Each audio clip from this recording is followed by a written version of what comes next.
And just to let Mr. Belcher know that we are recording this, the recording is going to be publicly available, but since our clerk isn't here, she's going to have to use that to put together her minutes. And let me see. Is this signed on yet?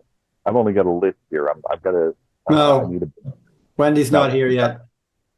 Okay. Is she supposed to be coming? Because I always just text her the link and get her in fast. Oh, okay, we're using the same Could you link start doing that to me, Brian? There's a link? Right? So once you're in the meeting, you can generate a link. So there'll be like an invite a person thing. We got to wait till you're on. So it's like usually been an impromptu thing. Yeah. Right. Okay. I'm familiar with that. I'm trying to find where it is now. I was speaking. You know what I can link. do, Jed, while you're doing that? How about I set up a weekly meeting for this time and I include the link so that it's on our calendars? Because this makes me crazy. It's under participants. Yeah, I don't think link. it may not be the same link every week though, Catherine. Oh, This is the same link as last week's, and I thought they made it permanent. It's the same one as It's the last. same ID and password. Right. Oh no, the link I know what you're saying. Nope, I know exactly what you're saying. Yeah, but would that make a difference? I don't know. I haven't looked at the link. All right. The link has the meeting ID in it, but it has it's hashed the password somehow. Right. Yeah, usually there's a token, so you can't repeat. You can't hand it around after the meeting's over.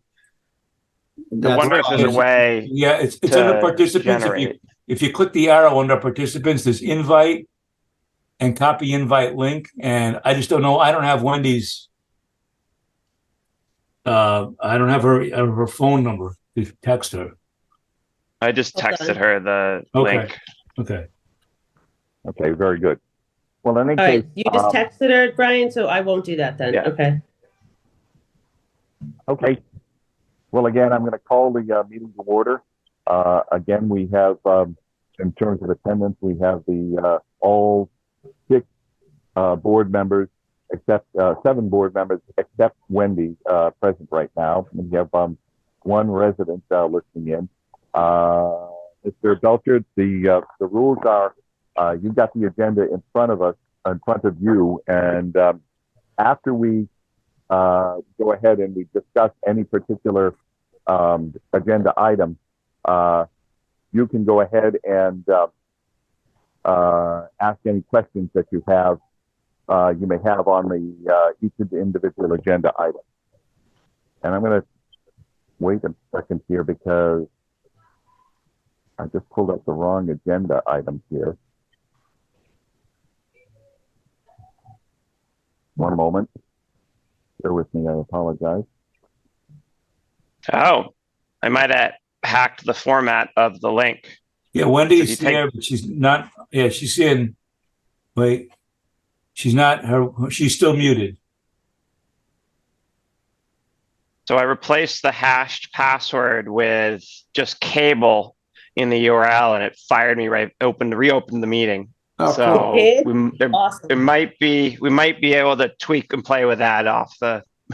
Because I was reading the API documentation. Apparently, there's a way to do it, and I just figured let me just take a guess at the stupidest way it could possibly have been done.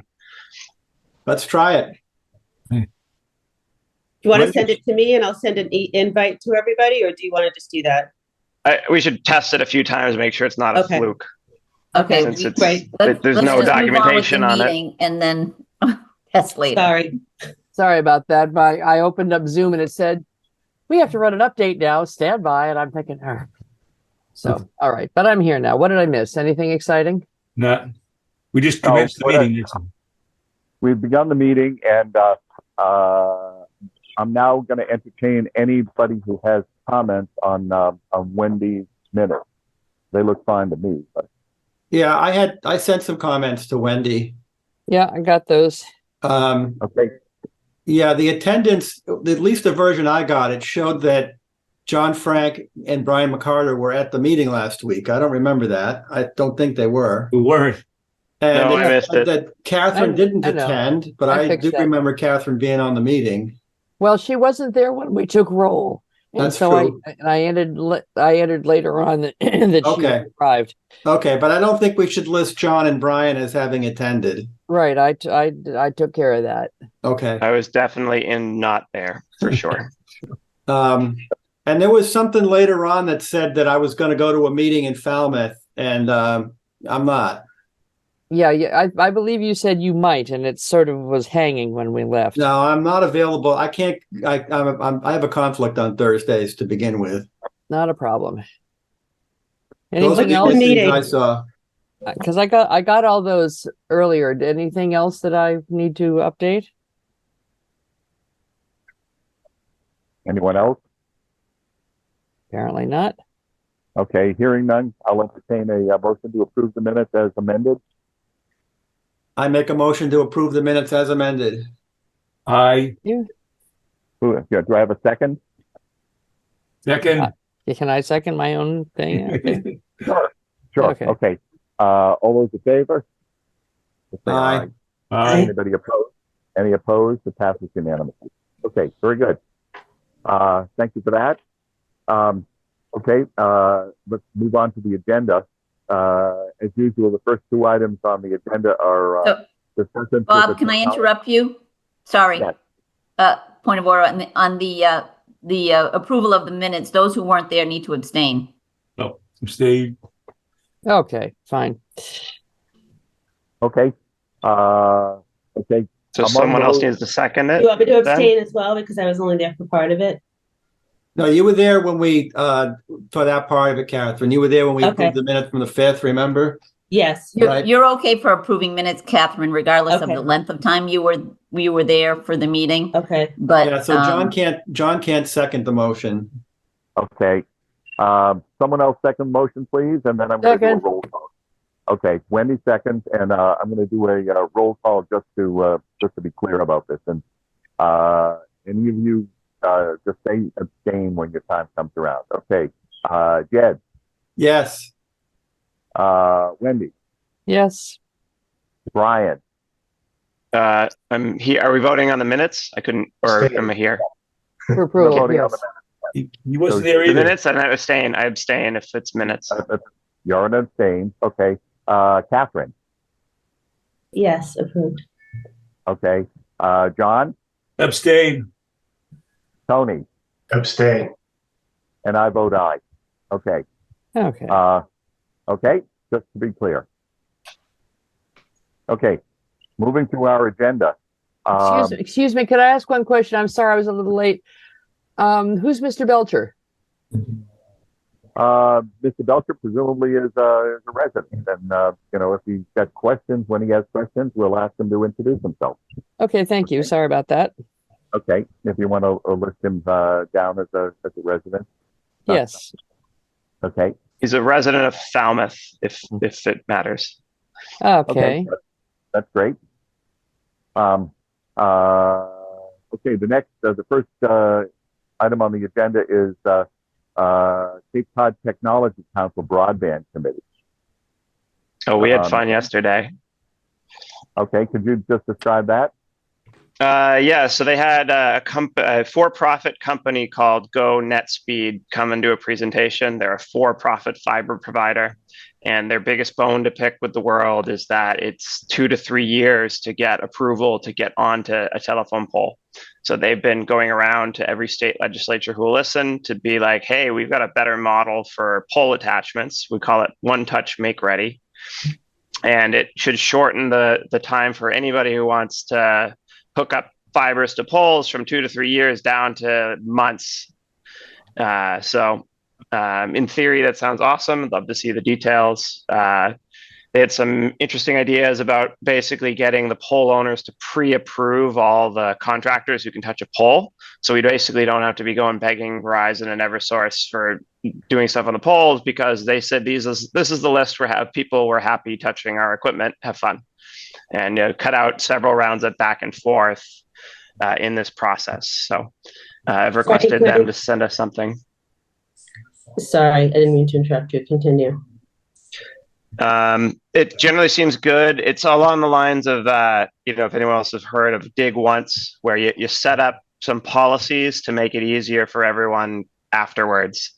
So potentially we want to support this, assuming reading the details, but in theory, this makes it easier for new entrants to enter the Cape. They have interest in building on the Cape as well. So they're trying to shorten the timelines to be able to build anywhere in the state, since they already operate in like 7 or 10 states. And there was also some talk with various members of Tech Council to support Dig Once, which is setting up a policy either statewide or town by town that every time a road comes up and you dig a trench, that you throw in some conduit to make room for telecom later. Both of these things generally seem something we should support, given the exact details of what we're signing.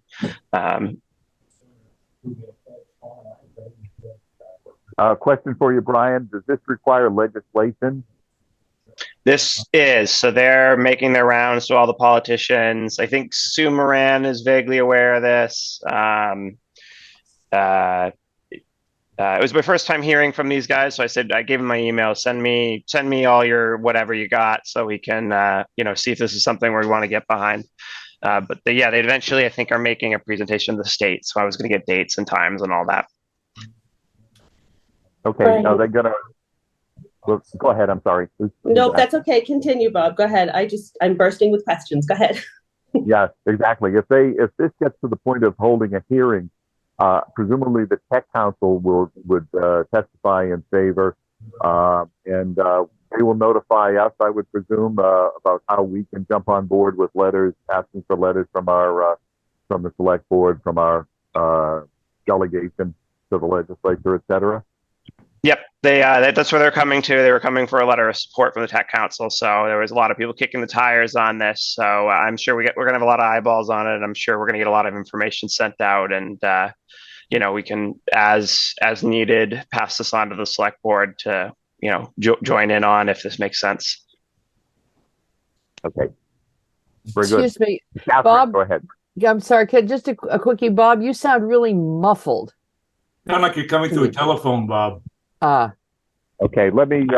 Or I you, have or you- I have my Apple earphones on, and they don't seem to be operating correctly. So I'm going to go pull the plug, and you will hear me through the iPhone microphone.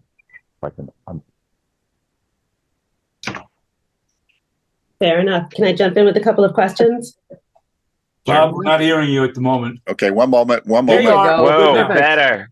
Awesome. Way better. Okay, I have to put you on a different speaker, so give me 1 second here. Apologies for the technology glitch here.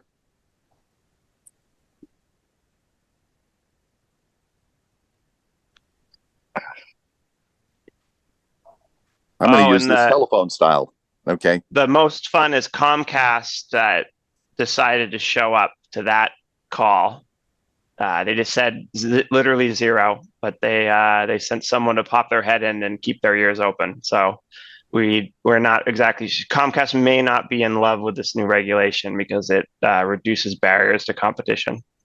Mm-hmm. Can I just make a comment?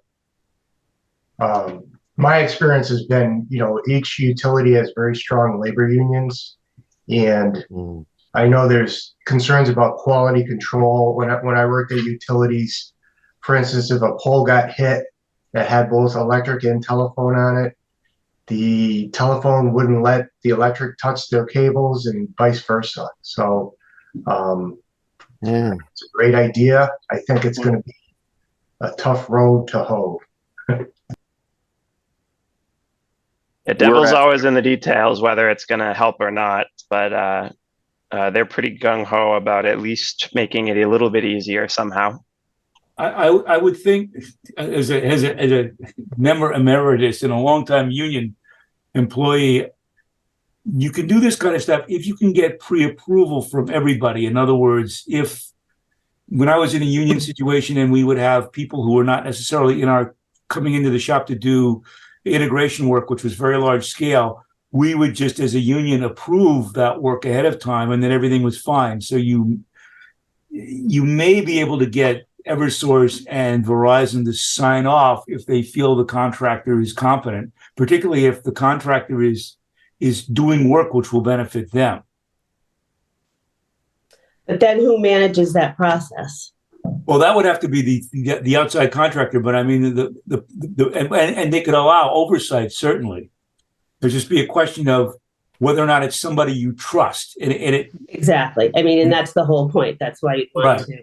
And I get the point of the labor unions and like I said, having been in that situation and worked with competent and incompetent system integrators, you learn really quickly. In most of these shops, the union people just really want to protect the integrity of the system. So, and so does the management, for that matter. So I don't know what this company's previous experience has been, but if you got pre-approval from everybody saying, "Yeah, we know they're good, they're bonded or whatever, they're properly insured, and they're willing to sign off on something that says if they blow it up, they have to pay to fix it," then they might be in favor of it. But I understand. I totally get their meaning, because somebody gets on a pole and you've got very high tension lines going on there. Someone makes a mistake and it could be catastrophic. So you want to be sure that you're not just hiring people off the street to do this work. Well, I gather that Go NetSpeed has a track record on this sort of good behavior and getting pre-approval and doing competent work and so forth. Yes. Enough that Comcast seemed threatened enough to send someone important. So can I jump in with a couple of questions? So to me, this makes sense, right? Because it's going to benefit the towns in the future. So any new technology, right? Provisioning for, a cloud platform, moving an ERP to cloud, you have to have some type of provisioning. Someone has to do that, right? So I feel that we should absolutely be in favor of that. Additionally, we would want to be a part of that process going forward as well, because it's not necessarily the contractors and the workers that are not following the process. It's the management that's not providing the proper equipment. And so a lot of times the technicians are doing the work 2 or 3 times, or there isn't a process to implement. So again, if you can hear it, I'm definitely very passionate, but I really feel like we should look into this with an open mind and really think about supporting it. I think just high level, not knowing all the details, it sounds good. And I would also like a question for Jack. You just after your statement, you said this is going to be a tough road, though. And I guess I'm wondering what your thought was regarding, what made you think that? Well, that was me. That was Tony. And like I said, my experience working at various utilities was quality control, for one thing, safety is another. And also, a lot of times the labor unions don't want to give away work to another entity. These workers want to make the money themselves. So I think this is a great idea. I'm not against it. I think we should support it. I just, there is going to be opposition to it, and we'll see how it plays out. Right. Yeah, we'll definitely want the details, because Comcast will try to change the bits to make it unworkable for based on their track record. So yeah, it's probably something we definitely want to make sure the details are solid. Yeah, and the electric utility, certainly, I mean, you've got a real safety issue there. Whoever's working on these poles is going to have to be rated and competent for the voltages that they're working on these poles. So it's a complex issue, and I guess it's worked in other states, so let's be hopeful that it'll work in Massachusetts as well. They said they prefer to stay out of the powered section of the pole, since finding a person trained to work on power lines and on telecom fiber is like a unicorn, essentially, because it's 2 different skills. So they said it's their preference is to stay out of the powered section, so that you don't have this issue of crossing skills. But they said, yeah, when they do have to replace poles, it's annoying because they'll have to staple a second pole to it. You got to wait till the electric company comes out and moves their wires over, and you got to wait till the telecom company out moves all the wires over. So they said, these pole replacements are a huge and painful process, and so they're trying to, try to do something on that. Sure. Yeah. If you want an example of that, just drive down Cranberry Highway in Wareham, Oh yeah.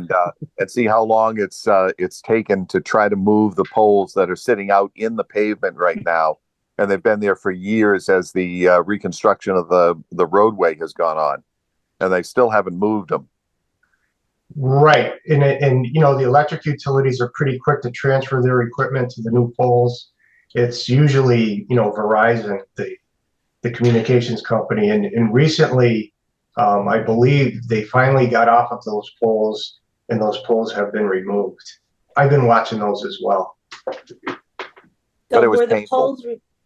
poles removed because people started noticing it and talking about it, or were they just removed because it was just time? Like, yeah, They widened the road. my experience has been there is such a backlog of work for Verizon, and they have a limited number of employees and contractors working for them. And typically, I mean, this happened when I was working in Westfield. You'd have poles waiting to be transferred and removed for 2 or 3 years, and it is a painful process. It's such a waste of time for paving projects like that when they were waiting for those poles to be removed for such a long time. So one interesting comment they had was they're running into because of all the BEAD money floating around. There's a lot of pole replacement work nationwide.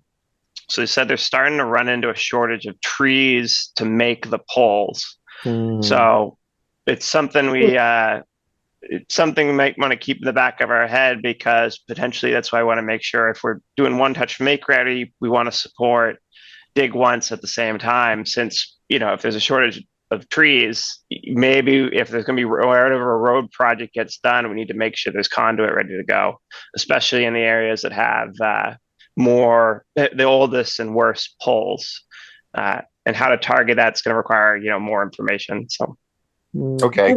Once we read all of the details about this process, we as a group will be able to give input. Is that what I'm hearing? Okay. That's part of our charge. We're supposed to do that. Okay. I know. I just want to make sure, because I always have something to say. So the details always matter, because just reading the headline of something, it might be sneaking something in you don't like, or isn't very good, and hoping people aren't paying attention. So you always want to read the particulars of what they are exactly requesting. So, but at a high level, this generally seems healthy for the whole Cape and the whole state, or at least the intention seems okay. Could we get the Go NetSpeed people to come and talk to us and answer some of these questions and give us some of their experiences and their, not workarounds, but the way they have approached these sorts of obstructions? I'm sure it's possible. Also, they're probably going to do another presentation to the Tech Council. So maybe I think the first thing to do is to get all of their materials, all their presentations and all that, and just go through them and generate a questions list and, pop it over to them and or submit it ahead of the Tech Council call, depending upon availability. I agree. Okay. That's a good idea. We can have one concise list maybe from our group. Yep. Of what. Yeah. But yeah, this has been a nationwide discussion. You hear this from the FCC. They're complaining about the negotiating who pays for the poles is a pain. Everything about the pole replacements is just painful, and it's often the number one cost to deploying new telecom. Is if the poles are bad, it can be quite costly, and it increases the cost per mile, tens of thousands of dollars per mile. To do this kind of work. When's that next? When are they coming back? Is there a date for that? I don't know yet at this time, but I gave them my direct email to send me whatever you got. Okay. Okay. At least for the time being, I think we're not critical path for them, other than to write a letter of support or get the select board to write us a letter of support. So they probably Most- don't want to spend time on us right away. But Most if there's likely an we'll be just opportunity- agreeing to sign the tech council's letter, since Right. it's probably nothing too critical here for us to input on, but we could definitely get them some questions. Would we Very good. sign that? Would we sign that, or would someone from the select board have to Select sign? board, if we would submit a recommendation to the select board to saying we support it or we don't support it, Very good. and then they Okay, can thank you, decide if Brian. they want to sign. Okay, we're a half hour into the agenda right now, so I'm going to wrap up this item A of all the way down to, we've got 14 items on the agenda, so I'm going to move forward. The next item is interaction with the committees in other towns. Anything from Wendy or from Jed about the other towns? None of the other towns have met since we met, so nothing new. Okay, I will point out that the only towns right now that are actively meeting are Wellfleet and Falmouth. okay. Wendy, anything further on interactions through Sam Patterson, I guess that was the fellow's name? Yeah, that is his name. We have an invitation to attend their next meeting, and I forget off the top of my head when that is, but it's in the minutes. And I hope that a couple of people will be able to go. I'm going. There's Okay. no agenda. Nothing has been posted on their website for the next meeting. Hmm. Okay. The key people there, I guess, would be you and Jed, and perhaps one more to go. Perhaps me, perhaps somebody else who's interested, depending on time. So, Jed, if you see that, please, let the committee know. We'll decide on who the representative should be. Yeah, just to point out, I don't know that it's going to be really valuable. Mm-hmm. They're basically reviewing the RFIs and working on an RFP. I don't know how that is going to be of a lot of value to us to listen to that for 2 hours. Yeah, Well, good I point. think there may always be little sort of not formally on the agenda asides or comments or individuals' expertise that we could sort of tap into as we all walk to the parking lot. I think it's always good to get other people's experiences, good, bad, or neutral. Okay, well, we'll decide when the time comes whether it's worth having, one or more than one attended, or just to review their minutes when they're done. Right. Mhm. I guess my thought is if we want to meet with them, we should set an agenda with things that are of value to both towns and call Sam and set up a meeting. Can do that. Okay. Let me just ask Mr. Belcher if he has any particular comments on this, since you're from Falmouth. Yeah, I'm not part of. First of all, thank you so much, Brian, for inviting me to this meeting. And let me be clear, I'm not representing the Municipal Light Board. I have attended their meetings, and ironically, the last meeting I brought up this whole issue of One Touch as well. Before the meeting yesterday at the Cape Cod Council, I think it's critical that you've got that in place, and it's not so much for polls. And I was telling Brian about this. You have great opportunity to underground.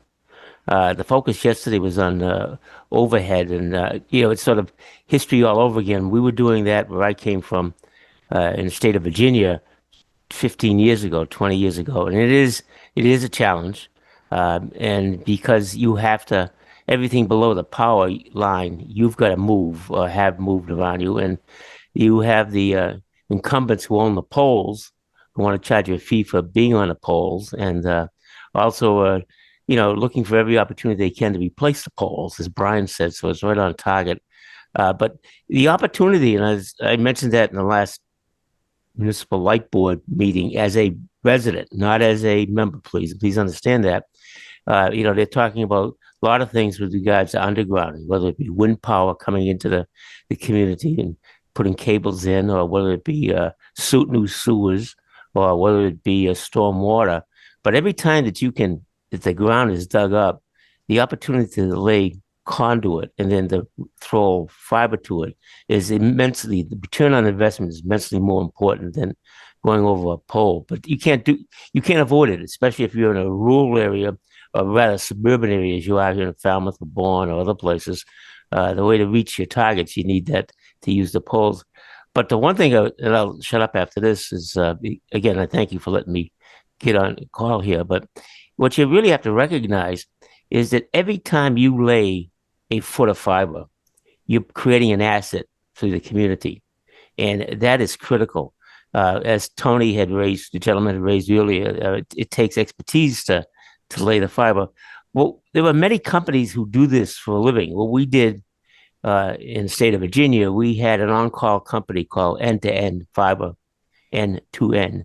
And what they did is every time the ground was open, we would call them up and say, give us the estimate to lay the conduit, to document where it is, which is really important. You just don't lay the conduit. You got to locate where it is in the ground, and then let us know so that it can be done in the right manner.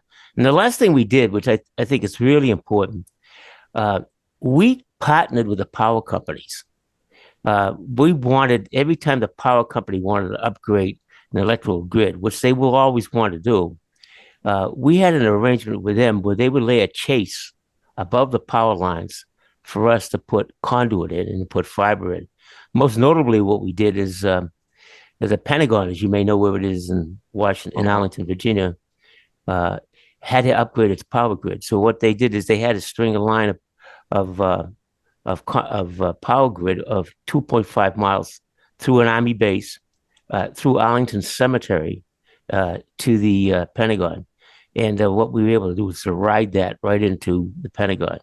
No one else will ever go there again because of what it took to make it done. But we did it at a fraction of the cost to do it because the power company was already digging up the land. So that's all I had to say. Sorry, I probably went on too long, but I hope that was helpful. I totally That was very agree with good. you. Useful. I 100% agree with you. Thank you for sharing that because you're Yeah. absolutely right. And I do think it's the partnerships and how we absolutely, and that's a great way to save money. And thank you. Jack, can I ask who you were working with or for in Virginia? Yeah, I was the chief information officer in the county government, and What we had county? this is Arlington, Virginia. Okay, Arlington County. Yeah, and what we did is myself and the CFO of the county recognized the need to be able to have independence from dependence on Comcast or Verizon. We had both providers in our community, but to have independence to be able to deliver the bandwidth necessary for public safety, for schools, for government, and for a number of other reasons.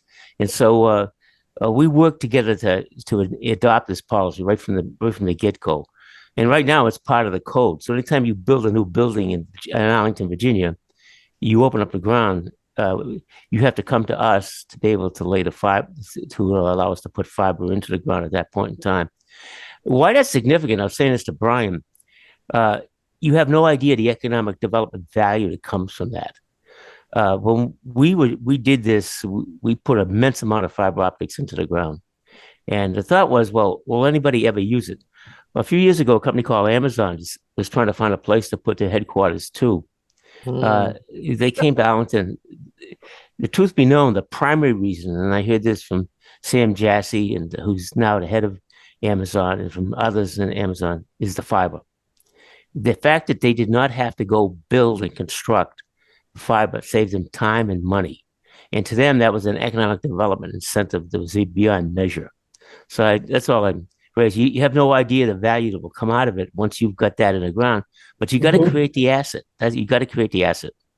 Okay, thank you, Jack, very much. Jack, can I just ask a quick question? How did Arlington approach financing this project? Yeah, good question. What they were doing, the federal government decided to upgrade the traffic control system. And so what they wanted to have an example of how they could manage traffic lights and such. And so they had a major grant they put in place for that. And what we did is we rode that. We told them we wanted to put fiber optics into a conduit in the ground, and they allowed us to do it. So, truth be known, every traffic light in Arlington, Virginia has a fiber optic connection that goes to it for traffic signals, and also a fiber optic connection that's a lot we're using for public safety purposes right now. So you don't have to roll a truck if an event takes place. Our public safety folks just roll up to traffic site, open a cabinet, and plug in a connection to the internet, and they're able to get connectivity through that. Then we use bonds, long-term bonds. You got to get buy-in from the stakeholders in the community. This is valuable. If you don't get that, then people say, "What are you doing? Just trying to provide cheap internet service for residents?" But if you can get the schools to understand that they were going to need at that time immense bandwidth, and that proved its course during COVID because they had to have that synchronous communication to do Zoom and other things. You have to get the community to realize there's public safety value in something like this. So what we do right now is that all our 911 radio communications. This is something else I brought up the other day at the commission meeting in Falmouth, is that when you ask them, are your fire stations and police stations connected? They said, oh yeah, we did that 10 years ago. Open Cape came in and they connected us. They connected your internet. That's for my mail and for video. They did not connect the radio communications. And they looked at me and they said, you're crazy, because Sam said to me, he says, Jack, he said, we did this 10 years ago. This is done deal. Well, the truth be known, if you talk to the police and fire in Falmouth, or you talk and ask them what type of radio communications they have, horrible, because they don't transmit the radio frequency over the fiber to transmitters that can broadcast in a clear manner. Why this means something to you as a resident is a fire department and I work very closely together. And that the fire chief told me, if you call him and say, you've got a heart attack, you're having a heart attack, if he can't get to you in 4 minutes, then the next call is the undertaker, because he can't save you. And so frequently dark spots occur across Falmouth where they lose communications. And he say, well, why do they need communications? Well, once they get there, once they can find you, then the question is, how do they triage you? And if they don't have adequate communications back to, say, a nurse practitioner or a doctor, you're likely not to make it out of that back from that call. So most of those systems connect directly with medical control at the nearest hospital, ER.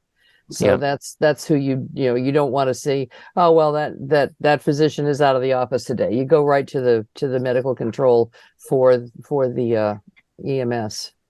So I'm okay. just Well, thank you very much, Jack. Jack, Go ahead, can I just jump in with one more question for Jack, please? Sure.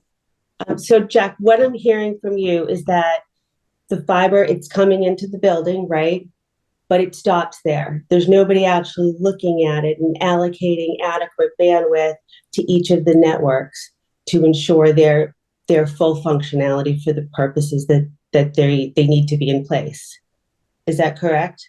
Is that what I'm sorry, could I clarify what the question is? Are you saying, did we do that when we laid the fiber? No, I don't think we do that. I think that's a needed service. That's what I'm hearing from you, right? It comes into the building. Yep. But there isn't any type of network management to say, this network's having issues, this network's having, This is, if I may, this is the real problem with the BEAD funding. The BEAD funding is to build fiber and infrastructure. And I sit on a national group that's talking about communities across the country who are salivating at getting this broadband funding. They don't realize, and I told the head of this, is it's more than just connecting the fiber. Someone's got to manage and monitor it. Exactly. And who does it? Is it you? Is the government? And the government doesn't really want to run trucks to service, Jack, in terms of the fact he can't get high-speed internet for the Red Sox games. What they want to do is they want to have somebody else who does that, and they manage that, monitor that. Exactly. That's what companies like NetSpeed and others could provide that service. And so what the government acts is sort of the monitor, the oversight. And that's really a sweet spot to be in. And that's what we did. We built, as I told Brian, we built 69 miles of fiber across the community, single mode fiber. And it ranges from 128 strands to 864 strands of fiber. Immense amount of fiber, because it doesn't cost much more to add more fiber. Right. And you can do all kinds. But the asset is there, and we own the asset. And so what we did when Amazon came in and they salivated for this, they made a significant donation to Digital Equity because of that. We said, we'll lease you that fiber, a portion of that fiber. You write us a check so that we can fund for kids to understand how to use that, how people who don't Right. understand the internet. Right. That's the critical thing. And that's what Exactly. I meant. That's the sweet spot you want to get. You want to get Yep. those stakeholders on board who are standing up there and saying it's not about Jack getting cheap internet. It's about those people who can't get access, getting that access. Exactly. Understanding and utilizing what you actually have to the fullest of it. We should definitely have coffee. I don't want to tie up this meeting any longer, but thank you. Pleasure. Thank you again, Brian, for inviting me. Okay. Thank you, Jack. Glad to have you. Very valuable information and a valuable contact. Yeah, the Okay. tech council's been fruitful. Okay, moving forward. The next item is discussion of the upcoming digital equity planning charrette and the lead up to it. Was anybody able to attend the event on Monday at the library? I was not. I was out of town. No. Just to see what kind of pickup there was among clients of the library. Okay. I do have a question related to the date, and something when I reviewed the meeting on video, they were insisting on having it at the community center, where we were all kind of leaning towards the idea of having it in the media room of the high school. And I forget who it was, Steve, I guess, from the Cape Cod Commission was saying, well, this is what your town board selected. And I'm thinking Anne Marie is sitting there and Wasn't the board? No. It wasn't the board. It was the administration. Which administration made It that was decision? Liz Hargrove, assistant town administrator. Can we change their mind at this point? Because I really think that the idea of having it on this side is extremely valuable. Because let's face it, on the other side of the bridge, their broadband connectivity is much less. How would you propose? I mean, we have tried, I'd say 3 times. What would you propose? How would you propose they pull it off based on what we have the town administrator or whatever say, gee, we've had a change of heart. Can we move it over here? No, but the point that Steve was making is that they've already printed all of the information. They've already distributed it to everybody. They're going to have to go and pull all that back. They already have stuff stacked up at the Council on Aging. So they're going to have to pull all of that back and then reissue it all. So how would you? No, I didn't understand that. I thought that they only decided. I didn't realize they had pre-published all of this in a massive way. Yeah, that's what they told us last week. Okay, because I haven't seen anything. That's what I'm saying. Maybe it's over there at the Council on Aging, and I haven't seen it. That's all. I mean, I'm totally agree with you, John. It's just I don't see a solution to doing this without creating chaos. Okay. Yeah, we're stuck with this, and we're going to be the people going sweeping up after the elephant after the parade goes through. If this turns out to be, frankly, not successful in reaching out to the different stakeholder groups who have digital equity issues, where they said, well, nobody showed up, for instance. We're going to have to go and bang on doors, frankly. I can't see anybody else out there who would do it. If the commission hasn't done it right, there are 7 of us. We'll try to kind of divide up the landscape and try to get more input to the people doing this study. They realize the risks. That's my humble thoughts on this, but we'll see how many people show up. Again, after the satellite session that was held for the MBI outreach in Hyannis, we only had a total of 8 people in the room in Bourne, and Anne Marie was trying to get there. She couldn't get across the bridge, and I heard from other folks that they couldn't get there to the community center. But we're frankly too late here. They didn't seek our input on when and where to hold this, so nobody thought about this, and we have to pick up the pieces. Right. No, they didn't ask. They didn't seek our input, but we told them anyway. After the fact. Right. This was all done during the contracting portion of the whole thing with the town. Again, Brian and I wrote the first draft of the application for this grant, and then turned it over to the town, who then proceeded to redo the scope of work. Well, I haven't seen it since then. Brian, I don't think we saw it at all, and then it got submitted and eventually funded and executed, and that's where I going worse than that. I got told not to go to the meeting with the kickoff meeting. yeah. Well, yeah, and Really? you know, at the kickoff meeting, that the decision on that date had been made beforehand, Wendy, when you and I went. Okay, so Yeah. Would it be possible for them to set up a functional, useful satellite meeting at the high school where people could come and participate in a big Zoom like this? They do have a hybrid option listed on the website. So so They people do, who yes. actually There's a hybrid option listed on the website, and they are also having two meetings in person, one at the library, one at the Council on Aging. So the November 13th meeting isn't the only time they collect input. Okay. Do we have dates in the other meetings? October 16th, with that one happened already at the library that Bob just mentioned. Bourne Council on Aging, November 1st at 9 a.m. when people are at work and, that's Well, it's useful. about right. Well, I understand that, but they did it purposely for that time period because that's when people sort of congregate over there at the Bourne Council on Aging. They have these not quite daily sessions over there. I forget exactly what they call them, where a lot of people come in for coffee and donuts or whatever. So that's when they're going. That's why they're going there for that. I'm just Wendy, can you think of any way that we can, get the word out to the town? With the only thing I can think of, honestly, I mean, the Facebook thing kind of works, and Brian once suggested the idea of a mass mailing. I don't know if we can get anything, at least maybe on the Bourne Town website, where they have a little banner that's up front, something. So there is an outreach kit on the website. You can take those graphics, print them, distribute them, email them, whatever you want. There's a flyer there that's in PDF. There's a slide that goes into a PowerPoint. So there's a total outreach kit out there on the website if you want to use it. Okay, and this is on the Cape Cod Commission website? It's on the Bourne Digital Equity Plan website. Okay. The problem with that is that a lot of the people that you want to reach will never access any of that. I mean, I know people that have lived in town for decades and have never once gone to the town website. And these are people who are active online all the time and for other reasons. This isn't the point here. Wasn't to point out a website for people to go to. What I was pointing out is that there's an outreach kit that we can use. Oh, I understand that PDF of a flyer. Mm-hmm. It has something you can post on Facebook. It also has a slide for PowerPoint. So if you want to do outreach, all the material is available right now on the Bourne Digital Equity Plan website.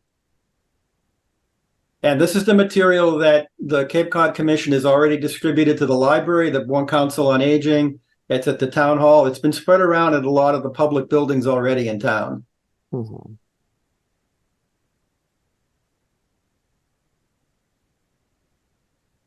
We can spread a few more of them around and again try to find ways for those folks who can't make that to get input. But as I said, we'll find out how successful or unsuccessful the outreach has been after this November 13th meeting. There's still time to get other input before they complete their study. So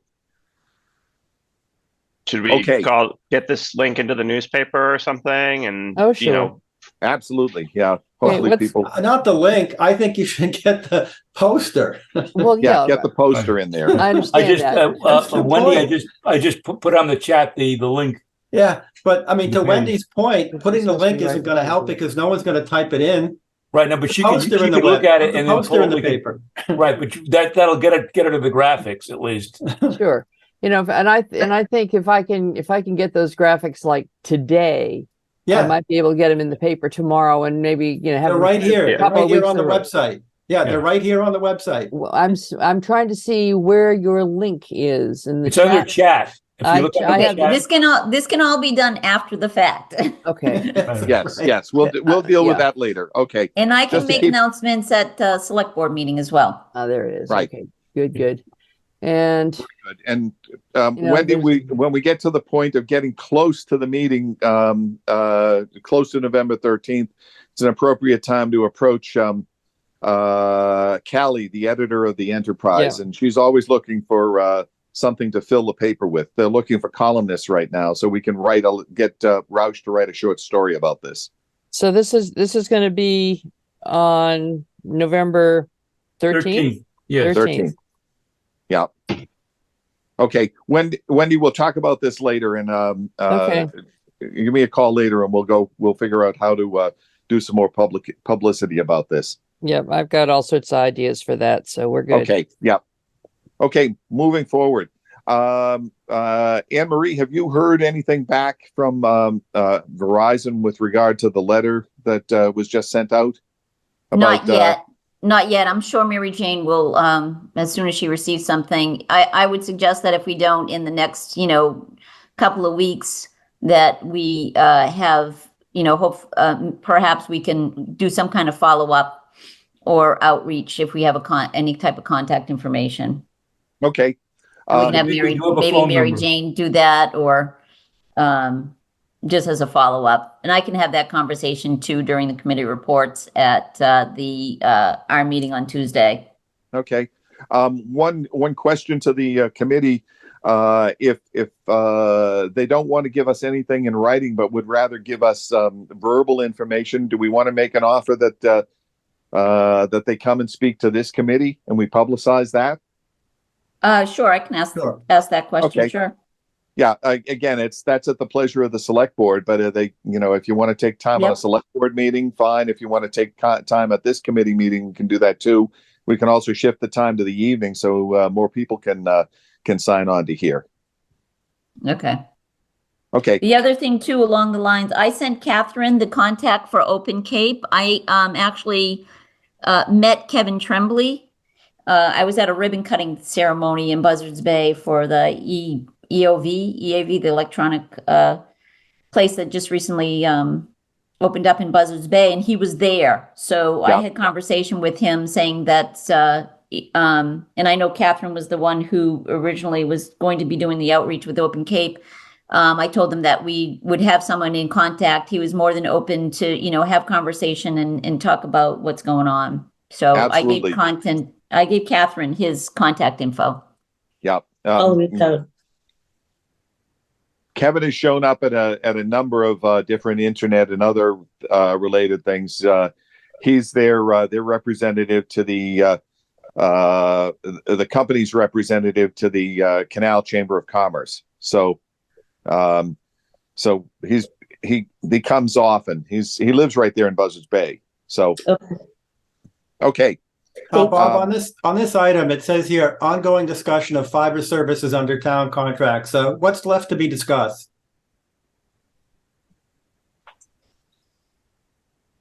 Well, other than, do we need any further information on the routings of cables or the number of fibers or anything like that would be helpful in terms of, for instance, any planning that Whip City might do? Is there any extra capacity dark fiber? No. Okay. You don't need much for the middle mile. It's just a couple strands, and Right, we know where it is. We have a list of all the current services. Okay.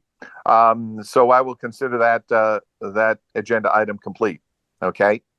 We have what we need. Okay. Moving on, let's go under declaration of the whole Cape as underserved. Brian, anything back from the Tech Council about outreach? We had a discussion again with Steve Smith and Gene Curry about how to approach that, and they were going to get back to us. Have you heard anything back from them? At the very least, the Tech Council is going to be interested in making comments in the public comment period. I've had some back and forth with Steve about possible other next steps. That's an ongoing discussion. Okay. Well, okay. Again, if something comes up, we probably need to jump on it if it looks like there's a letter to be signed or something like that. It's going to be it's delicate, so we all have to be very careful how it's made and who makes that comment. Mm-hmm. Who would Okay. be sending such a letter? That is a great question. It would best come from the Cape Cod Commission, second Tech Council, and third us. How about the legislative delegation? A joint letter from Also, senators and reps. yeah, as many higher level politicians we get on it, the better, since this is something that isn't set up properly for the good of the whole state, and it negatively impacts the whole state. Well, that's a good list of signatories. Who's going to write the letter?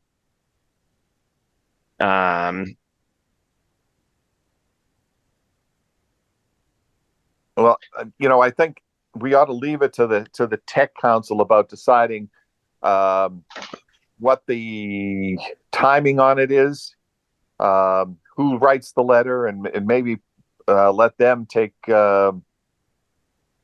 control over deciding on the actual wording, and then we just decide whether the commission's willing to do it. If the commission's willing to do it, that'd be the strongest. But they're going to be the least likely. Tech Council's second most likely to make a comment on this, and we're probably the most likely. But it would be most effective from the Cape Cod Commission or the Tech Council. So we are evaluating options with the Tech Council right now, and they are reaching out to the commission to figure this out. Okay. The plan B here is then to implement the next item on the agenda, the area challenge model, or get the MBI to implement that. Well, they are. They are. It's the details of how they're implementing it is unhelpful. Well, Brian, do you know when the draft regulations, the draft rules for implementing this are going to come out for public comment? I think it's the end of the month because the comments for the first draft are like November, December. So we're talking days before the thing's actually released. So that's part of the reason why we haven't come to a conclusion on what the correct move is, because it's better to see the text on the page before you're ready to go up the flagpole, so to speak, with a concern. Okay. The one point I was before you were on, I had made with Anne Marie is that if we have comments on the draft regulations, the draft rules for implementing this, that should come from the select board. And after we get past the town meeting, the select board is going to dial back to only meeting once every 2 weeks. So any comments we've got to get together, we have to align getting the comments to the select board and getting them to get a letter out within the comment period. So okay, then we might need to move this up because we already know what we're going to object to in this. We're objecting to the timing of the data collection, the speed of it, the seasonality of it, the difficulty that they're making this, and when they totally have access to the data and could do all of this for us. Instead, they're putting the onus on the parties with less information.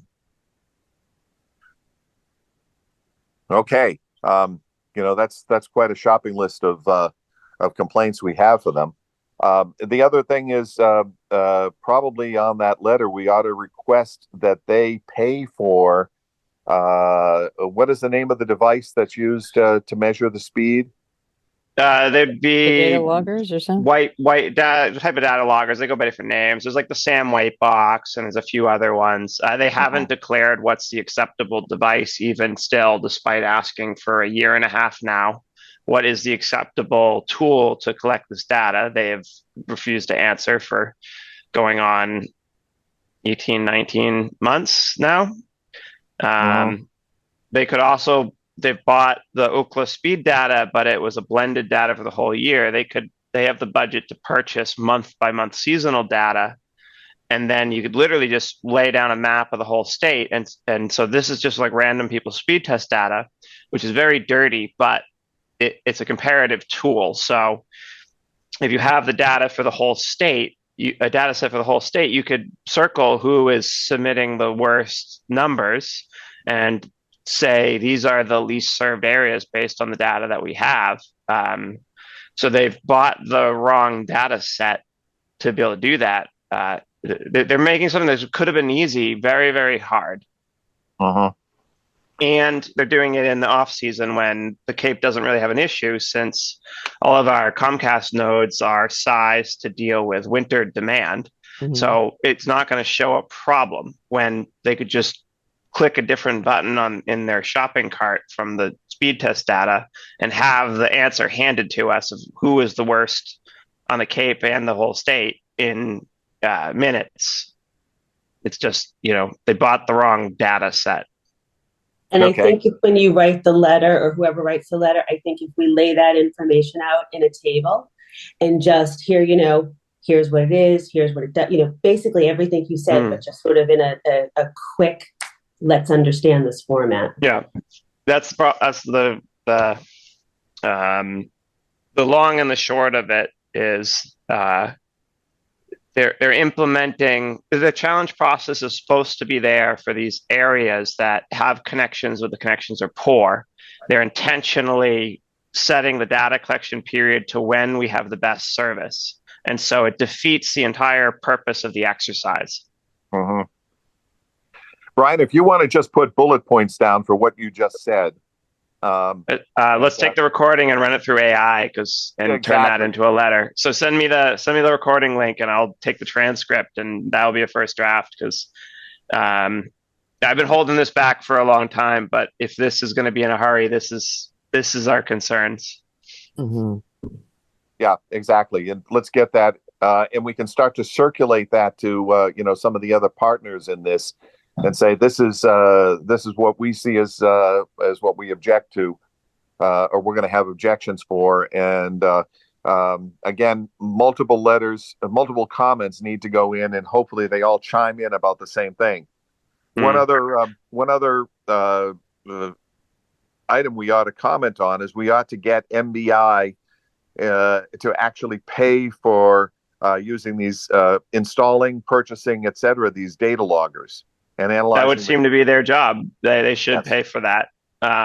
It's relatively, and so it's really, from their perspective, it's not a lot of data loggers. You're looking at, so you need a minimum of, what is it, 7 or 8, 6 sites? I thought you said there were 6 census areas that we had to cover. Yeah, it was 6 per census block.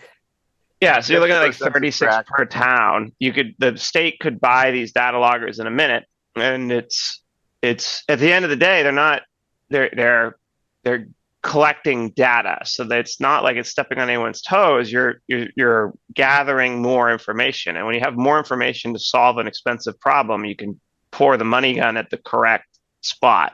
So I really don't know why they should have a much more robust process here to assist the towns instead of impede them, is what they've done.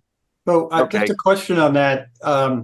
My recollection was that the software-based solutions were okay for speed tests, and that the hardware was only required for the latency test.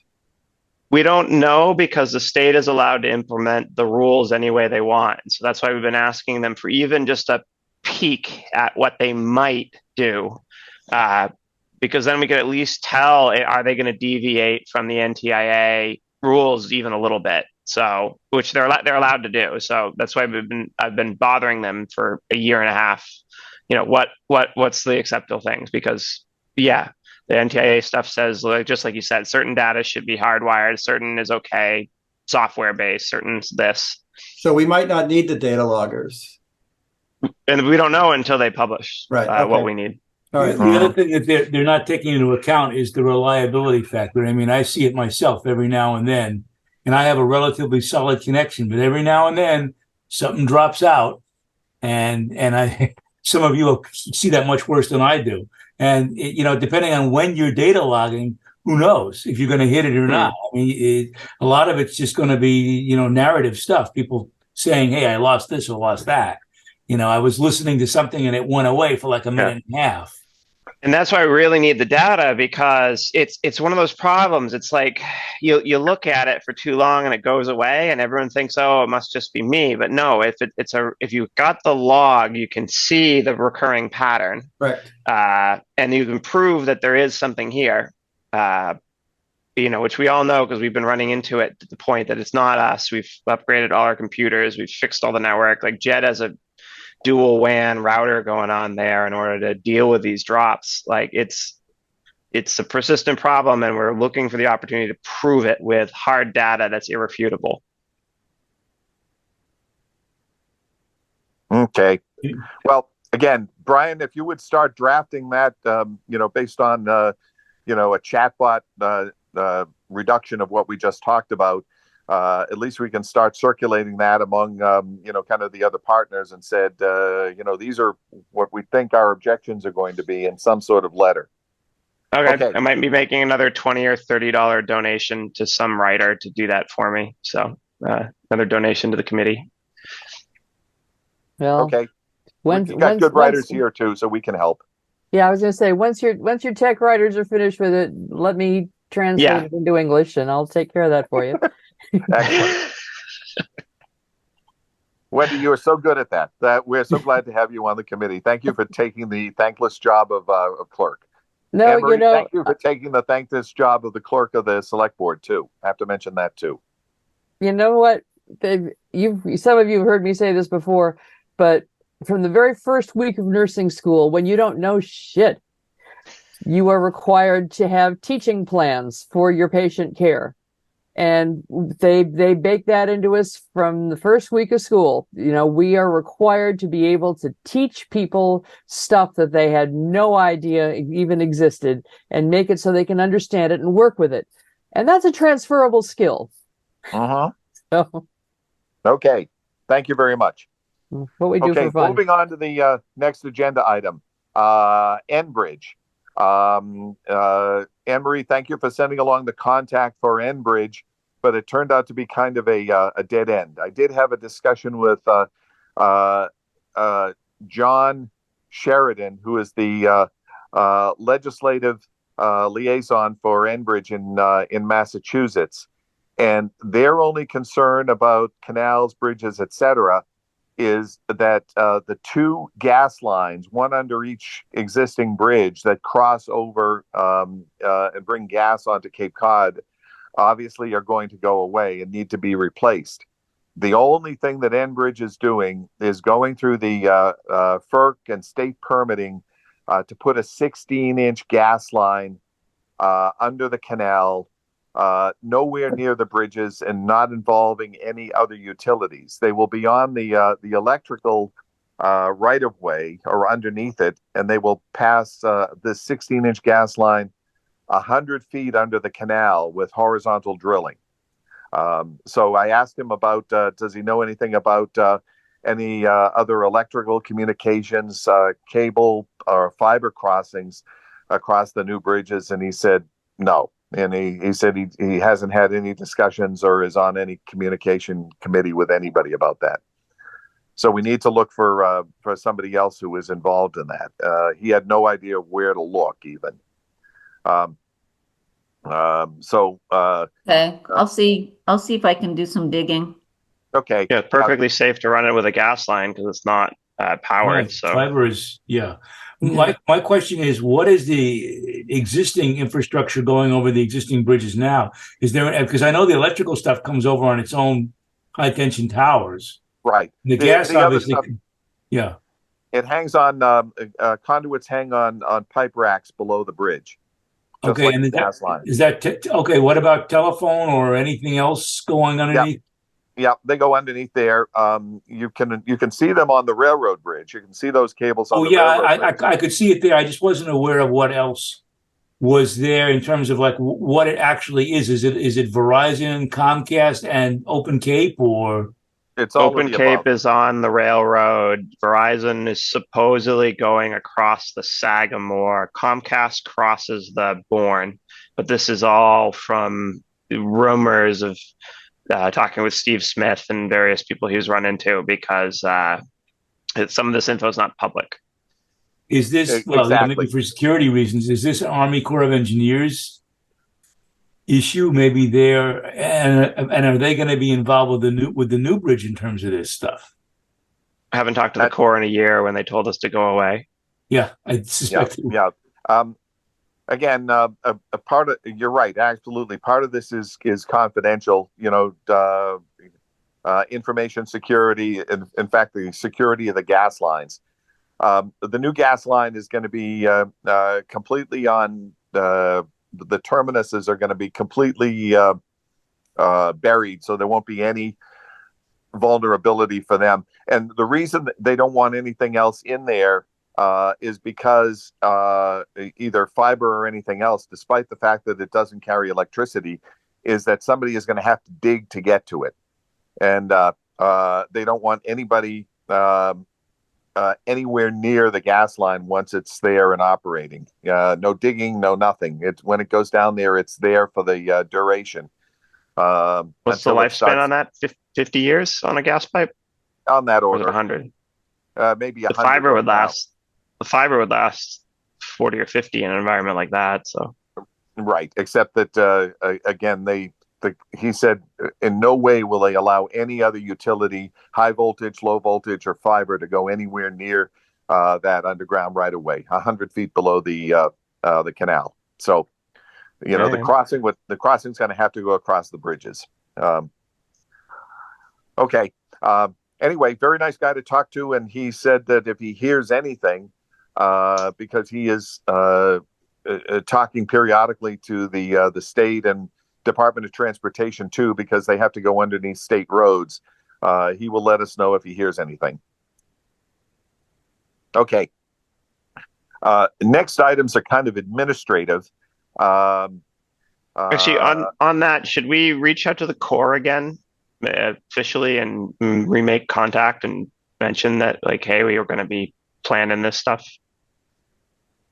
I'd prefer to leave it to Anne Marie for a couple of times to see if she can just ask a couple of questions. And if you hear nothing, Anne Marie, we will go ahead and we'll approach the Corps again.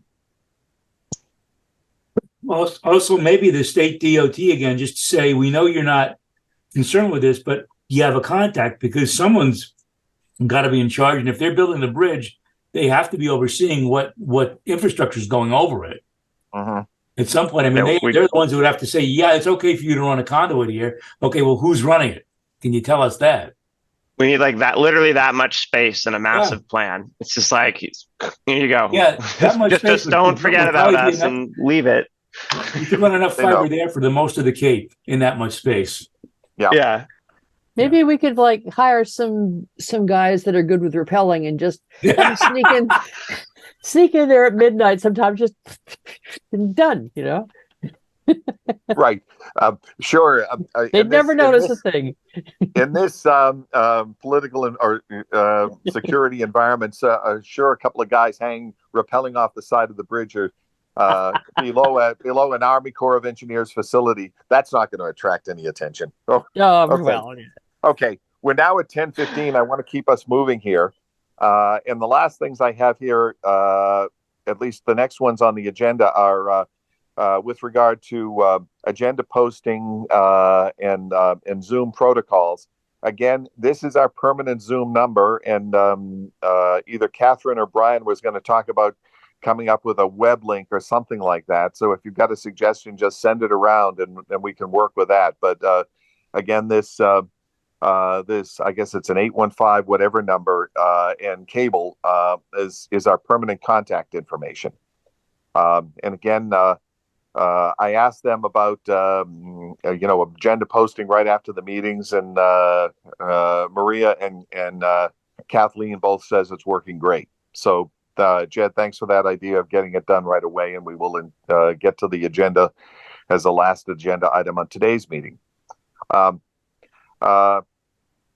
Now, I asked about posting our email addresses on the town webpage, and we've had a diversity of opinions about whether people wanted it or didn't want it. Kathleen said she is looking into getting a single email address that, in fact, would then forward to all of us. for anything that gets posted to the website. So all of us could stay anonymous. She said there's no problem with that. We would have to use, at least for the time being, the town form whenever anybody sent any comments. And Wendy, I asked the question about, well, gee, what if we want to, or somebody else wants to post a web link on there? And she said anything that goes on there, unfortunately, that goes back and forth, goes through the town clerk's office, and any web link, unfortunately, the document associated with it would have to be also sent to the clerk as a PDF, printed out on paper, and get stamped and put in the archives. And any web links aren't allowed because there's no guarantee, especially for third-party web links, that they are going to stay live forever and ever. And the idea is that the documents have to live forever in the archive, and a web link will not. So until they come up with a new solution, and she said they're working on planning it, and there's no timing on it right now, we are stuck with the current format. So what's the pleasure of the committee? Would you like individual email addresses posted, or do we just have a general one that then gets forwarded to all 7 of us, or 8 of us, including Anne Marie? The format that we use for the select board works really well because, we have the option, it goes to all select board. Mm-hmm. And as clerk, I immediately respond by saying we acknowledged the email, and that's to let the individual know that the email has been received. And then one thing we don't do is we don't deliberate and we don't hit reply all. That's really important. But usually the chair will respond individually if it's a question, or the chair will refer that individual who sent the email to the appropriate party. So maybe the question might be something that Brian can answer, or Wendy can answer, or Jed, so on and so forth. So as the clerk, you will respond by saying, this is to acknowledge receipt of your email. Thank you for your question. And then the chair would be responsible for this, sending it off to whoever needs to answer the question, or make the decision that it needs to become an agenda item. I like that process. I like it too. Wendy, is that way it avoids, violations of open meeting laws. One person's in control, the clerk acknowledges it, the chair can, even say, respond to Jed saying, can you handle this question? So on and so forth. Uh-huh. I like stealing a working process if Wendy's willing to do it.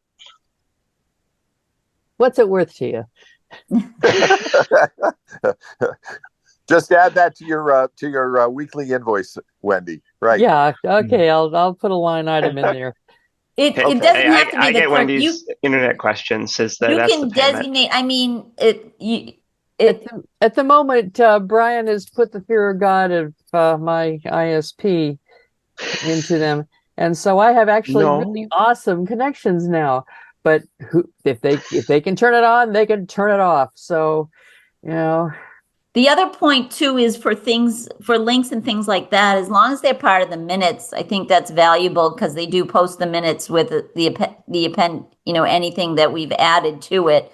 And they haven't. That's the other question. Yeah, if you look at our minutes, what I hear you saying is we couldn't post a live link. Correct. Right. So I would just type it out and somehow make it not live. No. No. What am I missing here? No, they just simply can't post. I mean, if any links are in minutes, and if people want to read the minutes and go to that link, they can. But you can't do any links on the town website under our committee. The problem with putting links in the minutes is that the link could go away. So you really need to include the document in the minutes.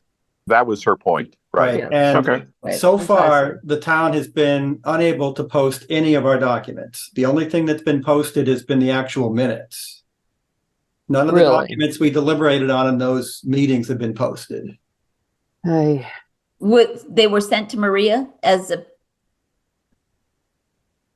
far as I I'm know. wondering, yeah, I'm just wondering if, Maybe there's some kind of filter there that doesn't allow her to take attachments. no, she should be able to post them. Because Yeah, when well, we looked the at minutes went as an attachment. Right. I don't know what happened. So we deliberated on documents. There's only, the other thing too is that of the 5 meetings, they've only posted 2 of the minutes. Oh, come on. Well, you can imagine like the abundance of minutes that have to be posted. at Oh, yeah, any no, given I point in totally get time. that. But what's odd is that the first 3 meetings didn't get posted. The last 2 got posted, but they got posted without the documents that we deliberated on in those meetings. Okay, I'll Yeah. talk to Kathleen and Maria, see if there's any type of glitch as to reason why the attachments don't get posted either. And you I'm know not what? sure. They actually get paid to do this. yeah, but they probably have way too much work. Yeah, Yeah. I mean, I totally get all of that. I mean, but I have noticed that the minutes have been delayed on some other committees. The select board just went up, the last 3 just went up last week.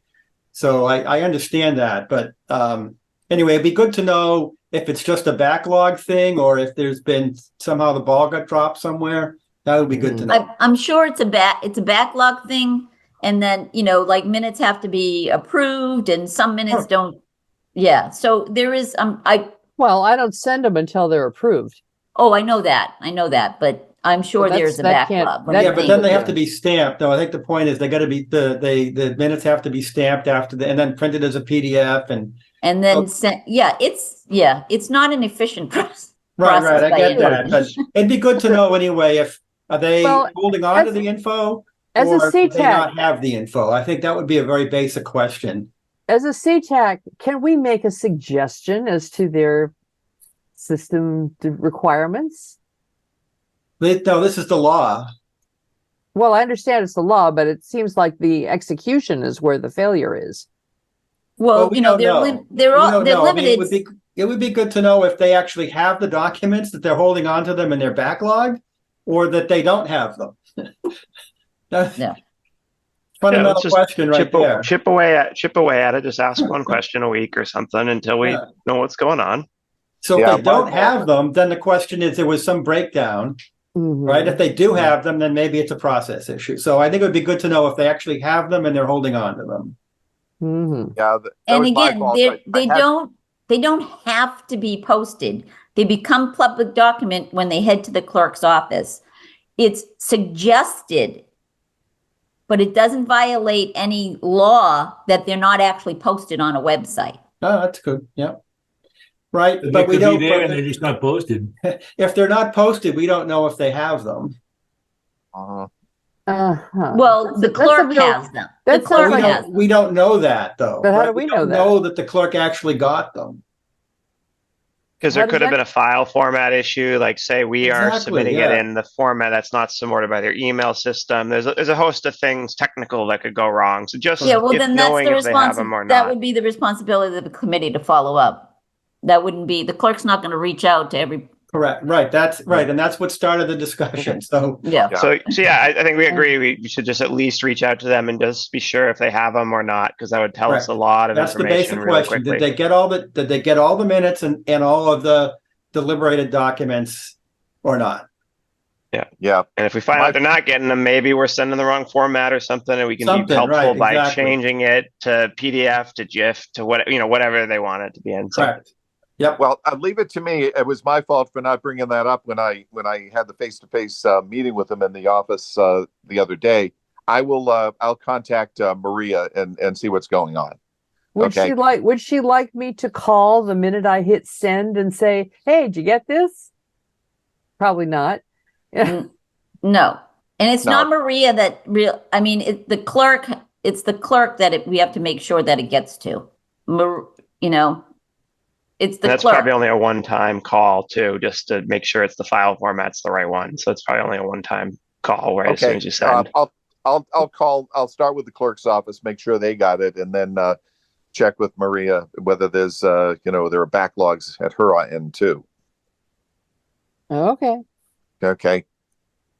If there's something that you want me to do to follow up after I send something, though, tell me who to call and give me a phone number so I I'll get ask a if live they- person. I'll ask if they would have the time to send an acknowledgement or not, or should we just rely on when it gets there, it gets there? Well, are we supposed to send acknowledgments when people send us stuff? Wendy, I can teach you how to input a tracking pixel into your emails, and it'll tell you when someone's touched your email. Oh, I used to have something like that when I did workers' comp case management, when people would say, "Oh, I never got that." Yes, you did. I have my settings set to reject images from people because it's always a little tracking pixel hidden in the text, so they can't tell if I've opened them. Okay, send that along, and I will implement that. Very good. Oh. Okay. So we're done with that agenda item. Okay. The next is Brian. Further discussions with Whip City. Can you update us on that? Our last call with Whip City, they were afraid to give us the number because of the amount of polls we had was concerning. And so we had to clarify with them that the polls on the base aren't ours, so we don't have to worry about that.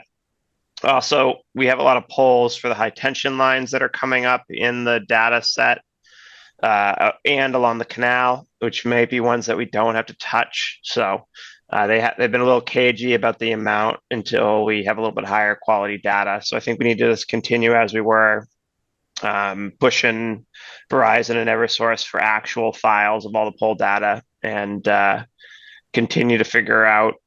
Eventually, we're going to need to hire an engineering firm to map the actual what the actual is and do some field work, because we need to know what polls are going to need to have stuff on it, which ones are not. They said they would do that, but it's not going to be free. Well, yeah, we can pay for that. So eventually, if we have a budget, we could initiate a poll survey directly with Eversource, and they'll send somebody out. Ideally, we can get some of the town from Verizon, since they already did one, to expand their network. So I think the next ask to Verizon is for a copy of all their poll surveys, since those are quite expensive and they're quite extensive, and we'd want a copy of those if we could get them for free, especially with their recent. Yeah. I thought that Whip City said that they could provide that service too, but I don't think it was at a cost. Yeah. Right. And the other question I had, and this really goes to Jed, because I maybe misremembered what they said because I watched you on the video. When we were talking about on-Cape service, I thought they were waffling a little bit about having somebody on this side of the bridge, that they were like, well, it's going to take a couple hours because first, Verizon and Eversource have to be there. And the other day in my neighborhood, lo and behold, someone ripped up an underground cable and there was no Verizon or Eversource. It was just Comcast, who actually did a pretty good job, because somebody with a small little mini Caterpillar accidentally rolled into one of the little interconnect boxes that they have above ground and ended up pulling the cable and shorting it, which took out the whole neighborhood. But at the end of the day, we need to get a technician into Bourne, no matter who does it and what structure is under, private, nonprofit, Open Cape does it. You bring in GoNet Speed, you get Comcast or Rollfire. It doesn't matter who it is.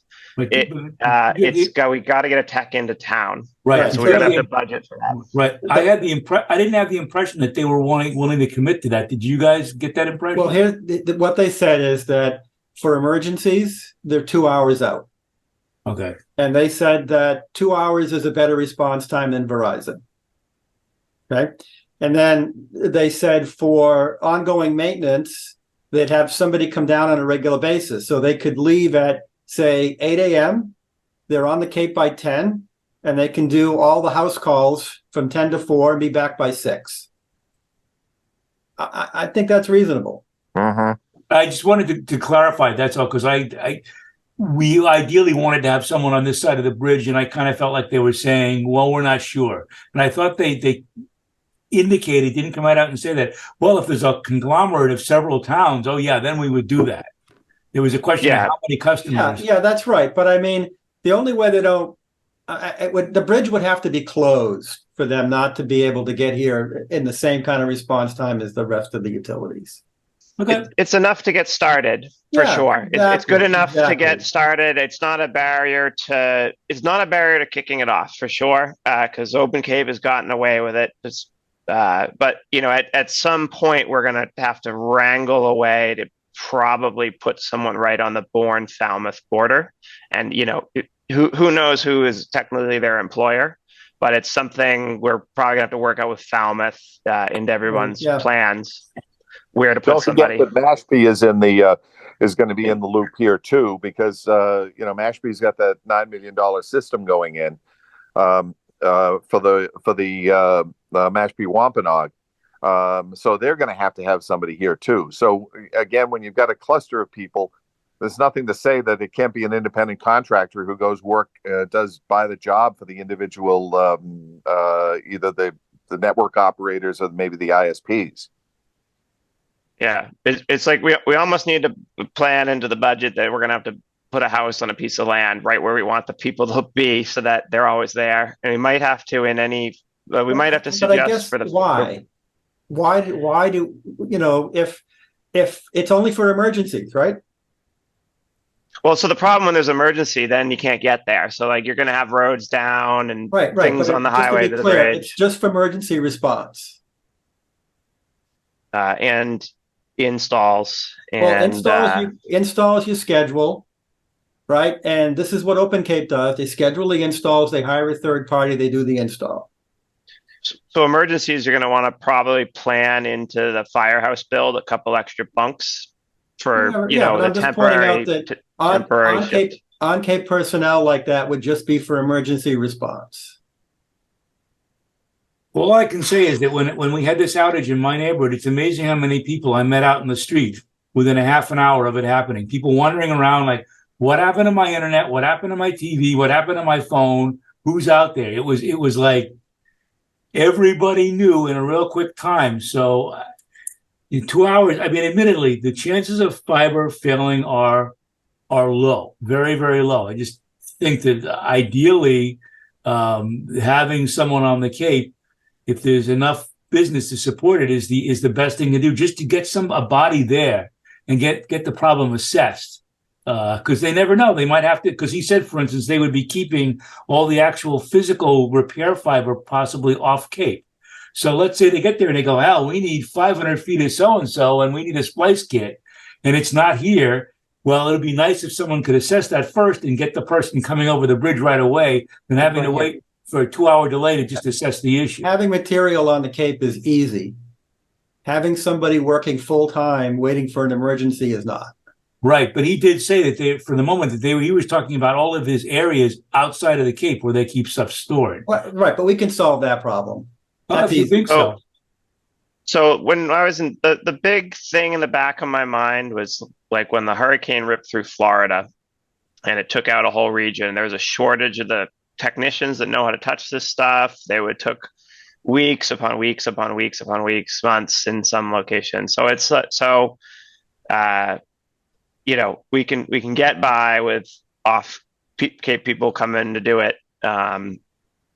If fiber is going to start being deployed all over the Cape, at some point, some towns got to make sure somebody's here. The question is, where is the break-even number of people that becomes necessary, so to speak?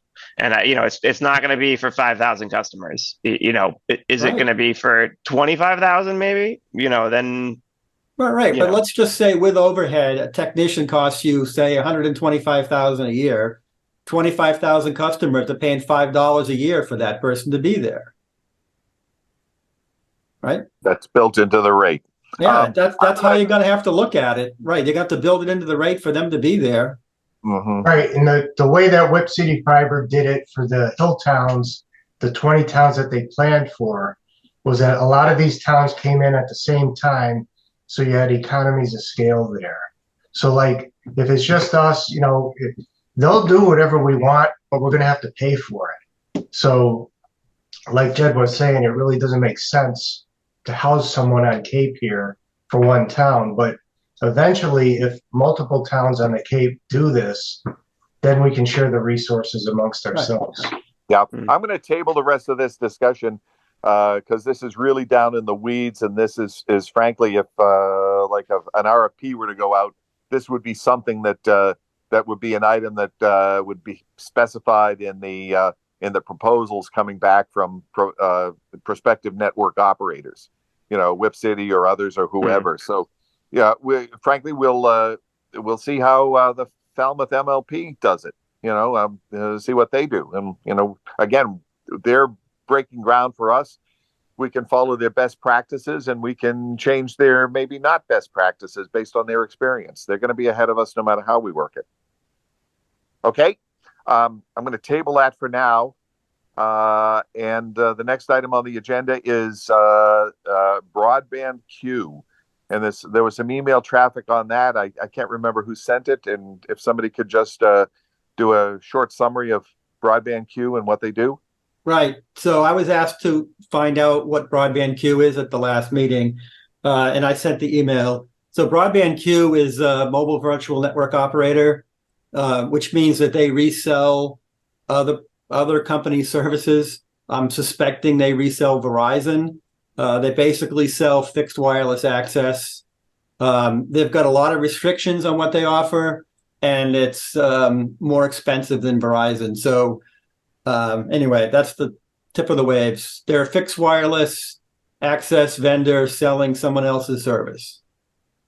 Is Verizon offering FWA now on this? Oh yeah. I can get it. I can get it right now, 4G LTE at my house. Okay. And I think for me it was $60 a month, and Broadband Q is charging $90. Plus, Broadband Q has a lot of limits on what you can do. Okay, very good. Thank you, Jed. Anybody have any questions about that? No, but I'm sorry. I need to jump for another meeting. I apologize. Okay. Thank you. All Okay. right. Thank you very Bye, much, Catherine. Thank you. All right. Catherine, one question before you go. Yes. Just in terms of future meetings, again, people have you have expressed a availability early in the morning or after 6:30. Yes. Or, Okay. I could even do late afternoon too. For me, and again, if it's once we get down to once a month, it will definitely be easier. But as I mentioned, I am really going to try to attend them, but so yes, early morning would be preferable. Late afternoon or evening is great too. But I'll do what works best for everybody. I will try to, certainly attend when I can. Okay, very good. All right. Thank you very much. Thank you, everyone. All right. Have a good one. Thank you. Bye. No worries. Okay, continuing on with that discussion about meeting times, folks.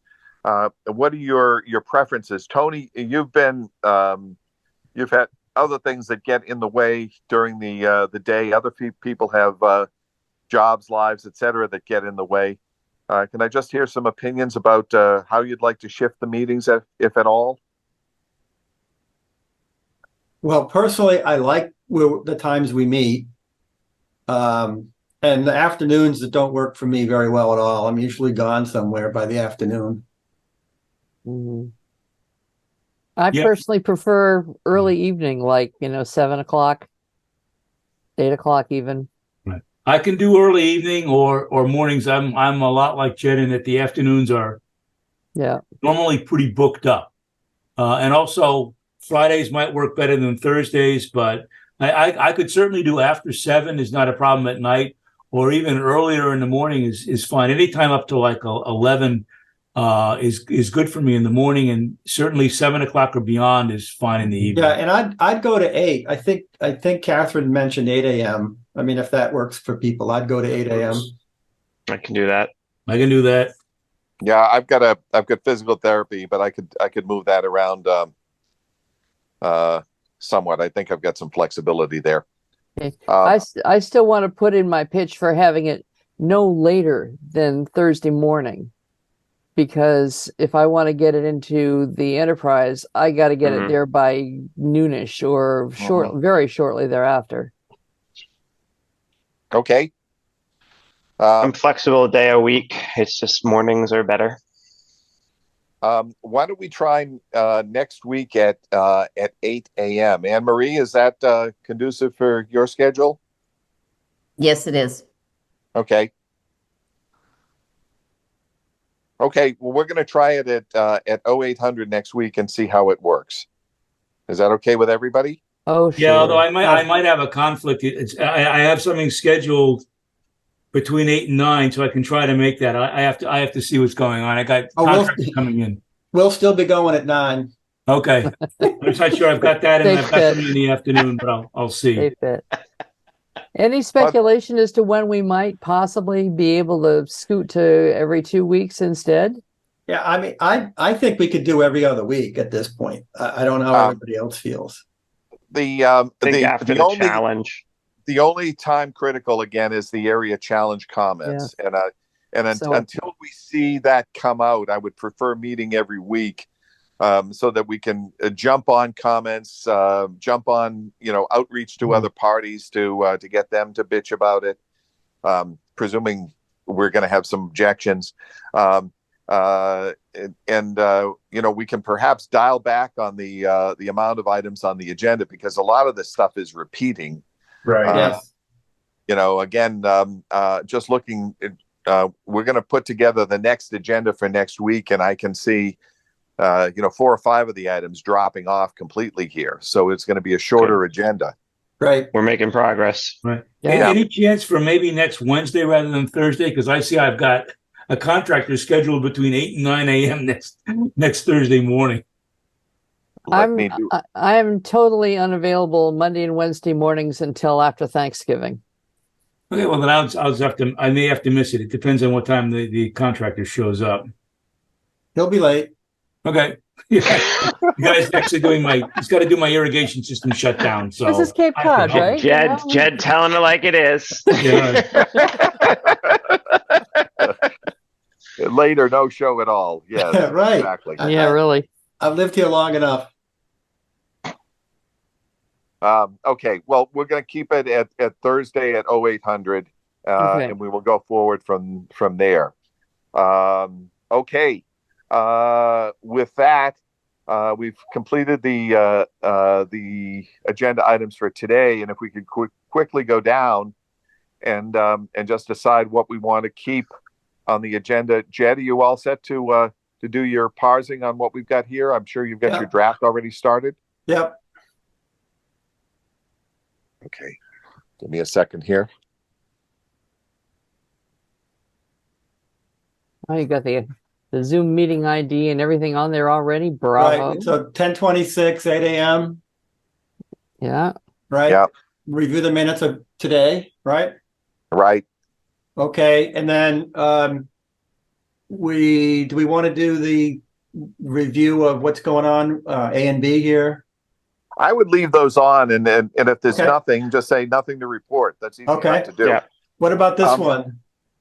With regard to the Falmouth LMLP, Wendy, just a suggestion. Do you think it's worthwhile contacting Sam Patterson and see if he wants to set up a side informal discussion with a subset of their committee, just to say hello, talk about mutual issues, talk about potentially them extending service up into southern Bourne?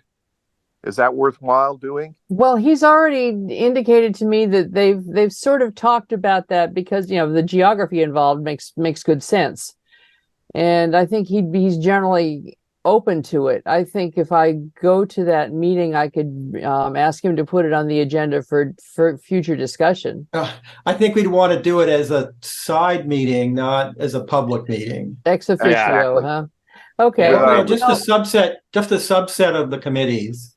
Okay. I can call him up and say, Sam, want to go out for coffee? How would that be? Oh, we could have 3 of us or something. I don't know. Yeah. We eventually need like probably a routine schedule of contact. So we it doesn't have to be weekly, but I mean, like, we should probably be talking to them at least once a month. Could we maybe arrange to just share minutes between the two We of do. us? I read their minutes when they come out.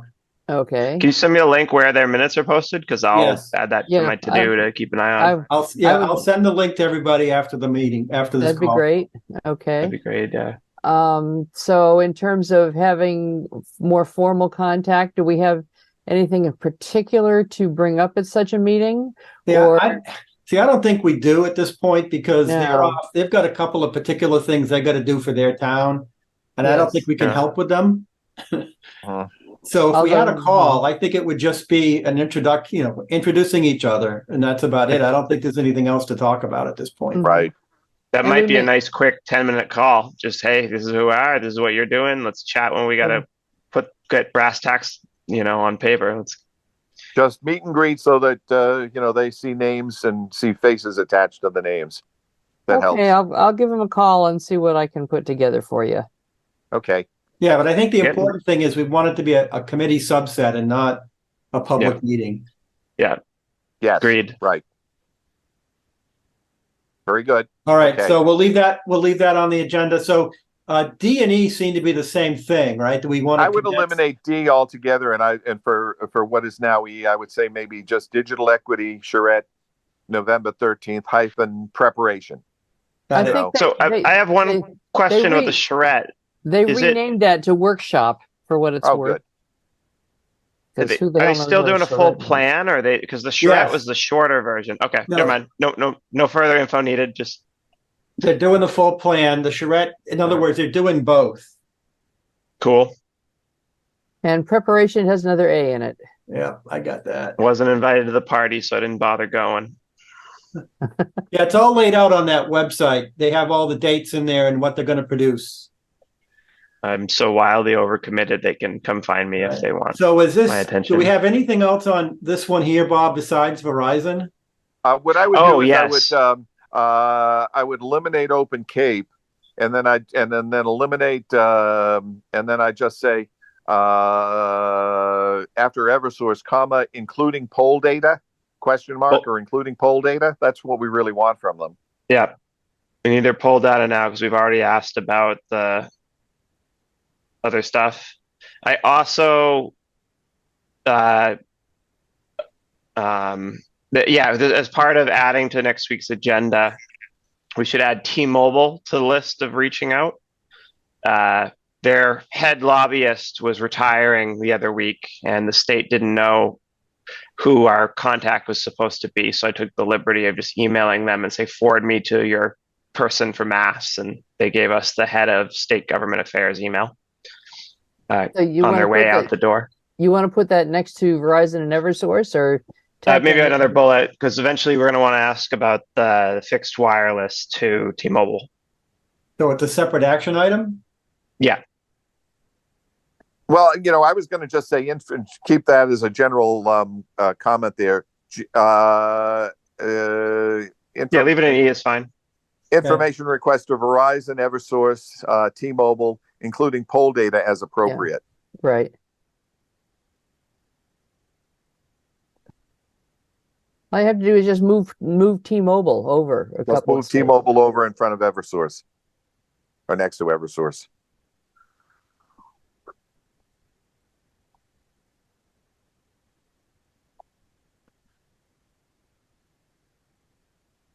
Okay. Oh, it's Capital capital T. T. Yeah. No comma after data, unless you have something else to add. Nope. Okay. All right. Underserved doesn't need to be capitalized Yeah, well, unless F that's and G- or is that a formal designation? Yeah, I get that. But are these the same thing now? Pretty much. My guess is that if we make comments on the area challenge model draft regulations, the first thing we ought to say is, don't bother with this. The available evidence indicates that virtually the whole Cape is underserved. So leave them both? Oh, well, I'd merge them somehow. Let's think about this. Response to MBI. How about if I just take this,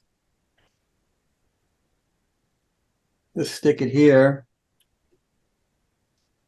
do that. Yeah, that'd work. Mm-hmm. Okay. Yeah, sounds great. You Anything wanna- with Enbridge? This guy? Bridge wanna- goes away. You wanted the D for And just say, declaration doesn't need to be capitalized anymore. I'll make this a separate sentence. How's that? There you go. Yeah. Enbridge? And We need instead to- of that, it said identification of entities responsible for canal crossing planning or fiber crossing the canal planning, something like that. Right. Well, Right. for the agenda, I think we can just call it discussion with Enbridge. Well, Enbridge isn't going to be involved anymore. You know, they don't know anything. Oh, Yeah, that's so what's the item? I just say identification of Infrastructure?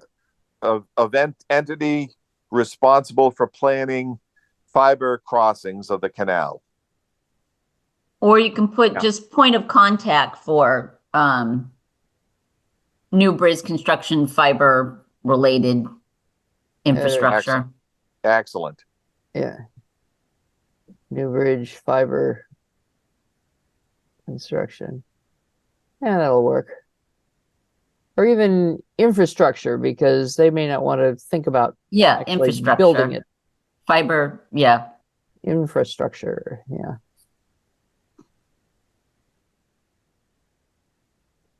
Okay. I think we got taken care of that unless we can, unless we'll we keep have I think we're okay the with. complaints.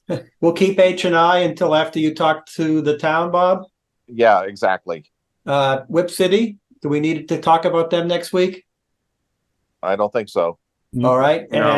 And have we got enough on broadband queue? I think we're done with that. Okay. Okay, Woohoo, cool. look at that.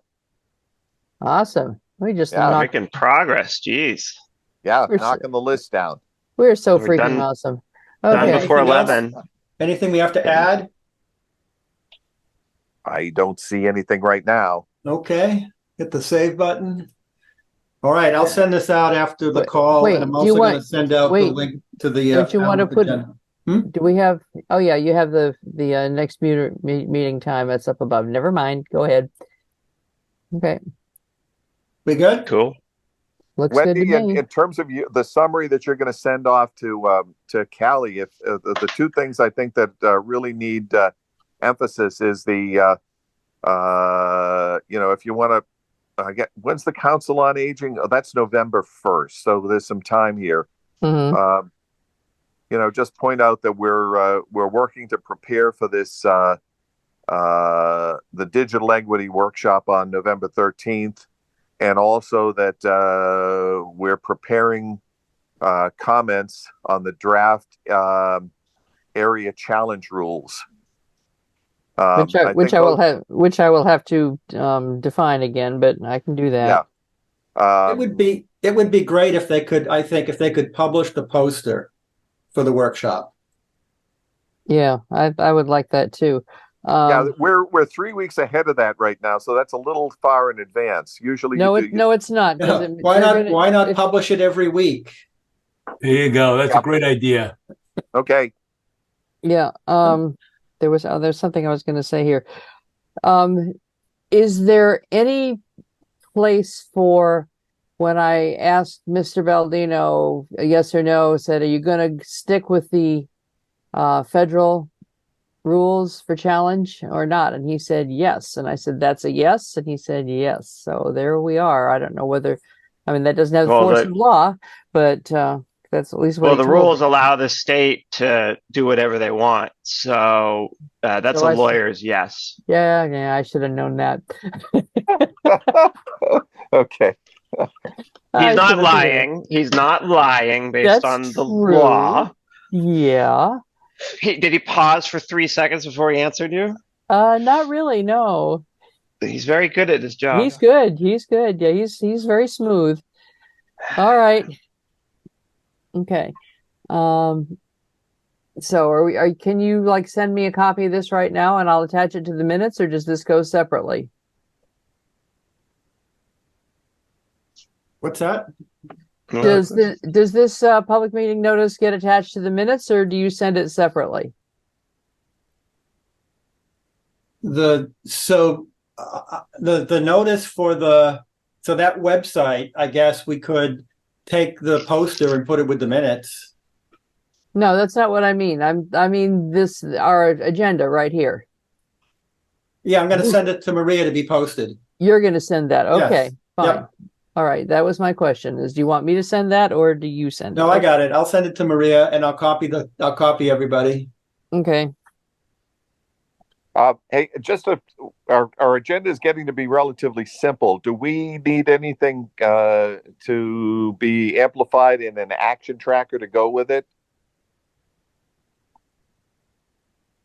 I don't know. I don't think so. If they're going to get our minutes posted timely, probably not. Yeah, I agree. Okay. I agree. Okay. Good. Okay. So I will Yeah. not produce it. So the rules on the agenda is it has to be reasonably specific enough for somebody outside of the committee to have a rough idea what we're going to talk about. These are pretty specific. I think they're fine. Yes. Yep. Well, it's fine for us because we know what they are. Well, again, it's for the public to know It's what for they the are. public, but I think these are reasonably specific for the. Right, this is sufficient. Yeah. Yeah. Mm. Okay. Yeah, and then we don't have to have a duplicate thing going on. Especially now we've banged off a lot of the like tasks, so to speak. A lot of these are just ongoing problems. Yeah. Right. Okay. Very good. So I will not produce that. Okay. Cool. All right. Moving at light speed for government work. Okay. Exactly. And we did it in 2 hours. Woohoo! Okay. Woo-hoo! Far out. Next week will be shorter. And again, and once we get to the point of generating comments on the challenge rules, that might be a longer meeting. But everything else, I think, is going to be straightforward. And after we get that comments into the select board, I think we can move to meeting every 2 weeks. Great. All Yeah, right. send me that recording link, or if you already have it on YouTube or something, YouTube's the best because they've already transcribed it. Yeah. If you guys want, do you want me to send the link to the whole committee after I upload it? Yeah. Yeah, that's really useful Yeah. because So it helped me tremendously. But just as an aside, so on my Google Drive, I only keep 1 week back. If you go to the town website, they keep them forever. Right? So Right. If I have the link, I'll put it in the minutes and then people no, won't have- I'm not worried about that. The town will put it out there. I'm just saying for our purposes, for our use. If you want to use my Google Drive for you guys to watch the video, I'm only keeping 1 week back. If you want to look beyond more than 1 week back, you have to go to the town website. So my question to everybody is, do you want the link for my Google Drive or do you want the link to the town website? link to the website because that'll make it easier for other people to get at things. No, they already have. Everybody has that. Well, I want my everybody. Google I beg Drive. to differ with that. Everybody doesn't have that. They No, think do. they know. Publicly available. To Publicly available doesn't I mean think they're we should aware be of it. always working off the publicly available one, so we suffer the same pain as the public. Whatever okay. we do. So given that, I'll just point out that it takes them about 24 to 48 hours to get it from my drive to the town website. And not only that, but I would notice that the quality of yours was very good, Jed. Much better than I normally see off the town website. So again, what you're going to get off the town website is it depends. Now, if you're not getting the broadcast from the town website, you're getting my file. All right. So when I say town website, I mean the town archive. What's that, Brian? How big is the file? About 2 gig. Okay. So all I can tell you is that when I had to look at it, the quality was excellent. I could hear and see everything. And most of the stuff I look at on the town website, a lot of it leaves something to be desired. That's because it's from the broadcast. Right. Okay. Right. Yeah. So my preference is to send everybody the archive website. It takes about a day or two to get there, but then you've got the whole town. Everything from the town is there, and all of our stuff going back from day one is there. I understand probably in the public interest that we suffer and take the worst version because it eventually becomes problematic to use that. It's problematic for everybody, and we'll eventually come up with a better solution. Yeah. So as much as I would hate the quality visually, I hear what you're saying, that it's publicly available, publicly available does not necessarily translate it into public is aware of it, which is why I'd That's like true, the yeah. link so I Here, can can you put it send me in the link right now? Like, Yeah. let me just see what the format is, and I'll tell you if the format's annoying, because certain tools are easier to run AI through than others. Mm-hmm. And we could just answer this right now, whether this is gonna be a nightmare. Because like, if it links to a YouTube, it's the most widely compatible with third-party tools. Yeah. If it's some kind of proprietary thing, then that's another thing altogether. It's not YouTube. No. I'm Oh, putting it up, and I'm Jesus. gonna pop this Like out. the city of Boston has, they put it on their own proprietary thing, but you can also get a YouTube version of it. Somebody's either auto uploading it or like they No, have an so account. I'll just so this is what you have here. You see that? Oh, Uh-huh. Okay, and so here's our latest here. So you go to here, and let's see what the link looks like. oh my God. Yeah, so It's the this Internet is Archive. yeah, so this is actually, if you can see, it's an MPEG-4 video. It could very well be the exact file that I sent. This is useless. So when it's in your drive, should we have our own YouTube account? Because once it's in Drive, it's already done the transcribing for the YouTube, and there's ways to like patch it right over easily. Should we have our own YouTube account for these? Well, we Because can, so I can, Bourne TV has a YouTube account, and she's offered to put it there too. yeah, if they should do that because it makes it compatible with AI tools to scrape. Okay, So I'll ask her to do that. yeah, it's universal. YouTube links are universally if an AI takes external links to a video, it will always accept YouTube links. Okay. So, like I said, she's offered to do that. So I'll do that. And once it's up there, I'll send everybody the link so they know where it is. Okay. So Sooner the it'll be in 3 locations in that case. Wow. That's fine. Okay. All right. It'll be on YouTube, it'll be on the Internet Archive, and it will be broadcast on TV. That's fine. The Internet Archive one is for compliance, really, and YouTube is for real people using it. And so the reason I ask is that, as I said, just because it is theoretically publicly available, there are a lot of people who are not going to go to Bourne TV and say, and if there's one link that will take us right to this, then I can put it up in the enterprise stuff, and I can put it in the minutes, and it'll just cut back some of the confusion for folks. Right. But so my storage is ephemeral. So that's not. No, really gonna I'm work. not asking to do your storage. All right, because then Bourne TV is the only place where it lives forever. Okay, and can you send me the link for that? So I don't have to go looking for it either. I want to have something that I can put in this. Well, for the link for this meeting. So right, it'll be a couple of days. Uh-huh. And when it comes up in a couple of days, I can send it out to the committee. Okay, because I have to get it to the enterprise like now before. No, it usually goes up on Saturday because right after this meeting, I work on uploading it. The whole process takes about an hour. Mm-hmm. And then I send it out, and then usually on Friday they start the process of putting it into all the systems on Bourne TV. Okay, so if I say the link to our recorded meetings on Zoom will be available on Bourne Community TV, that should be sufficient. I think so. Yeah. Yeah, exactly. It's Bourne Community TV including the archive. Hey guys, I see where you're going with this, Wendy. I have to drop out here. I've got a contractor that just showed up, so we'll call let's see how it is on YouTube. Let's get it on YouTube as well, and let's see if it makes it easier. Just start that and see if it works. Great. Okay. Okie doke. Jack Belcher says we're awesome. That's cool. Yeah. Right. If you want to shut the recording off, I can say because we're lost. Are we done? Yeah, Oh, we so- are done.